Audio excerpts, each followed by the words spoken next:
दोस्तों, अगर भारत के सबसे ऐतिहासिक राज्य की बात की जाए तो इनमें सबसे पहला नाम महाराष्ट्र का आता है, जिसका इतिहास से हमेशा से ही एक गहरा नाता रहा है। यहाँ पर कई मराठा शासकों से जुड़े हुए ऐतिहासिक किस्से आज भी दुनिया भर में मशहूर हैं। महाराष्ट्र में ऐसे कई सारे ऐतिहासिक किले मौजूद हैं जो कि अपने अंदर समेटे हुए शानदार इतिहास को दुनिया भर में बखूबी बयां करते हैं। इतिहासकारों के मुताबिक महाराष्ट्र में तकरीबन 350 से भी ज्यादा किले मौजूद हैं, जो कि सैकड़ों साल पुराने हैं। इन किलों की बनावट और वास्तुकला लोगों को इस तरह लुभाती है कि हर साल लाखों लोग दूर दूर से इन किलों की सैर करने आते हैं। दोस्तों, आज हम महाराष्ट्र के 5 ऐसे ऐतिहासिक किलों के बारे में बताने वाले हैं जिन्होंने भारतीय इतिहास में एक महत्वपूर्ण भूमिका निभाई है। तो चलिए जानते हैं महाराष्ट्र के 5 ऐसे ऐतिहासिक किलों के बारे में जिनका इतिहास आज भी लोगों को यहाँ आने पर मजबूर करता है।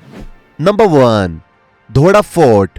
दोस्तों, महाराष्ट्र के नासिक जिले में मौजूद धोड़प किला राज्य का दूसरा सबसे ऊंचा किला माना जाता है, जिसकी ऊंचाई समुद्र तल से तकरीबन 4829 फीट यानी कि 1472 मीटर है। इतिहासकारों के मुताबिक 16वीं शताब्दी तक ये किला बर्बन निजाम शाह के कब्जे में रहा था, लेकिन एक युद्ध के दौरान साल 1635 में मुगल शासक अल्लाहदी बल्ला ने इस किले पर कब्जा कर लिया था। मुगल शासकों के बाद जब मराठाओं ने इस किले की गद्दी को संभाला तो उन्होंने अपने शासन के दौरान इस किले को नासिक के महत्वपूर्ण किलों में से एक बना दिया था। इस किले के बारे में सबसे प्रचलित घटना ये बताई जाती है कि मराठा शासक माधवराव पेशवा ने इस किले की तलहटी में राजा राघोबा दादा को हराया था, क्योंकि माधवराव जी को जैसे ही इस बात का आभास हुआ कि राघोबा दादा गायकवाड़ और अंग्रेजों की मदद से उनके खिलाफ विद्रोह कर देंगे, तो उन्होंने राघोबा दादा को जड़ से उखाड़ फेंकने का फैसला किया और अपने 4000 सैनिकों के साथ युद्ध के लिए रवाना हो गए। दूसरी तरफ राघोबा दादा माधवराव से बचने के लिए आनंदवल्ली से धोड़प किले में रहने के लिए चले गए। राघोबा दादा के पास 25,000 सिपाही थे, जो कि किले के नीचे उनकी सुरक्षा की पहरेदारी कर रहे थे। और आखिरकार जब माधवराव और राघोबा दादा की सेना के बीच युद्ध हुआ तो इस युद्ध में राघोबा दादा की सेना बुरी तरह से हार गई, जिसके बाद माधवराव और उनकी सेना ने राघोबा दादा और उनकी सेना को बहुत लूटा और आखिरकार राघोबा दादा ने किले सहित सारा खजाना माधवराव को सौंप दिया। कहा जाता है कि शिवाजी महाराज सूरत से युद्ध लड़ने के बाद इस किले में आए थे और मुगलों से लूट करने के बाद सारा माल इकट्ठा करने के लिए कुछ दिन तक इस किले में ठहरे थे, जिसके कुछ दिनों बाद ही डिंडोरा की लड़ाई हुई थी। दोस्तों, इतिहासकार बताते हैं कि इस किले के भीतर 5 मीटर गहरी एक सुरंग है जहां पानी भरा हुआ है और यहाँ पर हनुमान जी की एक मूर्ति भी स्थापित है। इसके अलावा इस किले में कई मंदिर और गुफाएं भी मौजूद हैं, जो कि ये बयां करती है कि ये किला आज भी बेहतर स्थिति में है। नंबर 2, मुरुड जंजीरा फोर्ट।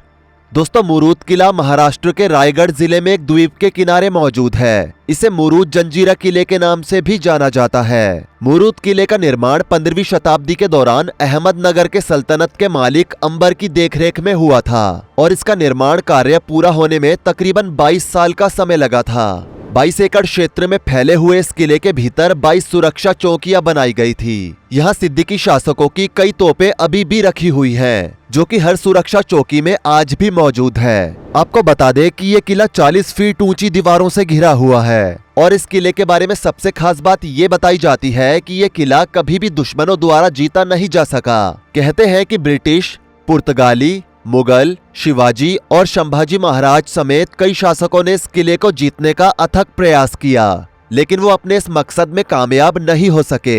यही वजह है कि 350 साल पुराने इस किले को अजय किले के नाम से भी जाना जाता है। आपको बता दें कि मुरुड किले का दरवाजा दीवारों की आड़ में बनवाया गया था, ताकि किले से कुछ मीटर दूर जाने पर ही दीवारों के कारण किले के अंदर का हिस्सा दिखना बंद हो जाए। और यही वजह है कि आक्रमणकारी किले पर हमला करने के लिए आते तो थे, लेकिन किले के पास आने के बावजूद भी चकमा खा जाते थे और किले के भीतर नहीं घुस पाते थे। दोस्तों, इस किले के भीतर मीठे पानी की एक झील भी मौजूद है। वैसे तो ये किला समुद्र के खारे पानी के बीच में मौजूद है, लेकिन इस झील में बहने वाला पानी मीठा है और ये मीठा पानी कहां से आता है, ये अभी तक इस किले का सबसे बड़ा रहस्य बना हुआ है। Number 3, Seegadh fort.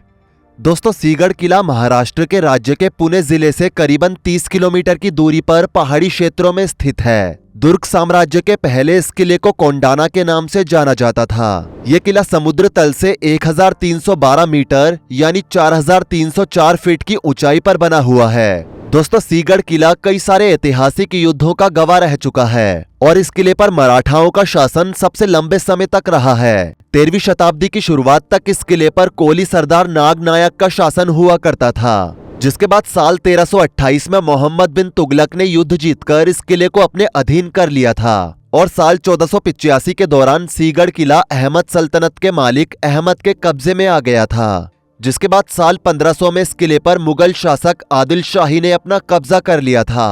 पुरंदर की संधि के दौरान जब इस किले के बारे में मराठा शासक शिवाजी महाराज को पता चला तो उन्होंने इस किले को मुगलों से जीतने की योजना बनाई। वहीं दूसरी तरफ शिवाजी की सेना के सूबेदार तानाजी मालुसरे के बेटे की शादी की तैयारियां चल रही थी, लेकिन इसके बावजूद शिवाजी के अनुरोध करने पर तानाजी मालुसरे अपने 300 सैनिकों के साथ सिंहगढ़ के किले पर कब्जा करने के लिए चल दिए। उनकी सेना में उनके भाई और उनके मामा शेलार भी शामिल थे। मौके की स्थिति काफी ज्यादा खराब थी, क्योंकि किले के आसपास की जमीन समतल होने के कारण सुरक्षा चौकी पर चढ़ना काफी ज्यादा मुश्किल था। लेकिन किले का एक हिस्सा ऐसा भी था जो कि निगरानी मुक्त था, और वो थी एक चट्टान।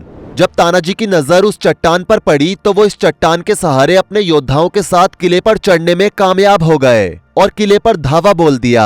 हालांकि दूसरी तरफ मुगल अधिकारियों को इस हमले की भनक तक नहीं थी। जब यह भयंकर युद्ध शुरू हुआ तो युद्ध के दौरान मुगल सैनिक उदयभान ने तानाजी को मार डाला और तानाजी की मौत के बाद उनके चाचा शेलार ने लड़ाई की कमान संभाली और उदयभान को मौत के घाट उतार दिया, जिससे पूरा किला मराठाओं के कब्जे में आ गया और आखिरकार तानाजी की वीरता के कारण मराठाओं की जीत हुई। युद्ध विजय के बावजूद भी शिवाजी महाराज तानाजी की मौत से काफी दुखी थे और उन्होंने तानाजी के सम्मान में ही इस किले का नाम कोंडाना से बदलकर सिंहगढ़ किला रख दिया।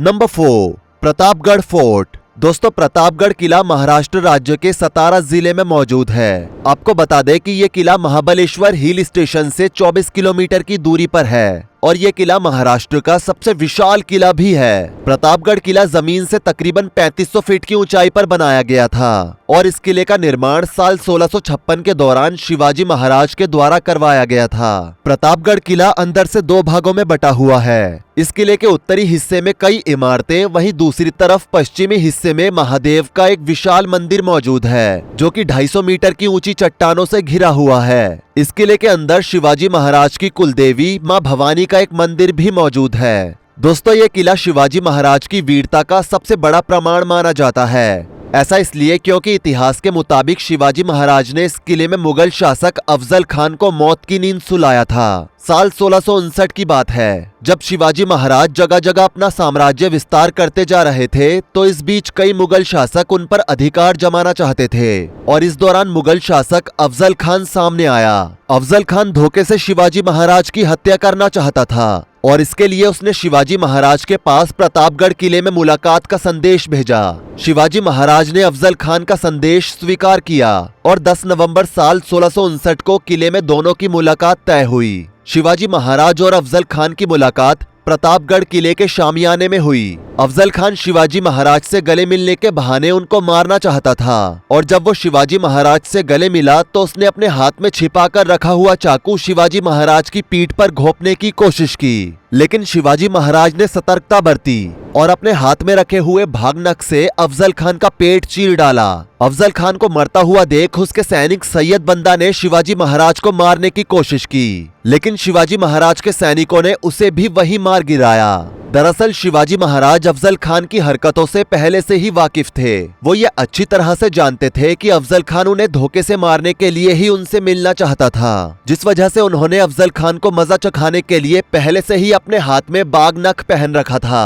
दोस्तों, हम आपको बता दें कि बागनख एक ऐसा हथियार होता है जो कि बाघ के नाखूनों की तरह नुकीला और धारदार होता है। अफजल खान को मारने के बाद शिवाजी महाराज उसके शव को अपनी मां जीजाबाई के पास ले गए, जिसके बाद उनकी मां जीजाबाई ने उन्हें समझाया कि अफजल खान से उनकी दुश्मनी उसकी मौत के साथ खत्म हो गई है और सम्मान पूर्वक मुस्लिम रीति रिवाजों के साथ उसके शव का अंतिम संस्कार किया जाए। अपनी मां की बात मानते हुए शिवाजी महाराज ने प्रतापगढ़ किले के करीब ही अफजल खान की कब्र बनवाई, जो कि आज भी वहां मौजूद है। Number 5, Colaba fort.